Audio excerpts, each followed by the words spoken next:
नमस्कार. त्रिवेणी ओवी जागर आज संस्कृती हॉटेलमध्ये आलेलो आहे आणि खरोखर संस्कृती म्हणजे काय त्याचं दर्शन होतंय. संस्कृती जपायची तर या लोकांनी म्हणजेच मराठी लोक बघा.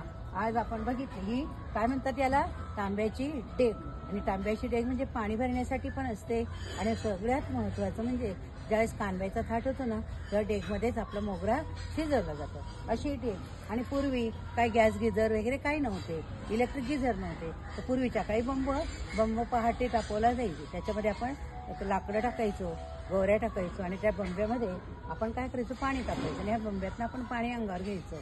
आणि सगळ्यात आयुर्वेदिक जर म्हटलं की काय होतंय ते पाणी जे असतं ते आयुर्वेदिकच्या दृष्टीने जर विचार केला तांब्याच्या ह्याच्यातनं बंब्यातनं पाणी घेतलं अंगावर टाकल्यानंतर दिवसभर आपण फ्रेश राहतो. असंच या बंब्याचं नळाचं पाणी बघा किती छान पाणी हे होते आणि आपल्याला खरोखर जुन्या गोष्टीच्या आठवण होतात. आपण लहानपणी बंब्यात कसं लाकूड टाकले, पाणी टाकवलं, अंगावरती पाणी बादलीभरच पाणी मिळायचं आणि ती आठवण आज मला पाहायला मिळाली आणि ती तुमच्यामध्ये मी शेअर केली.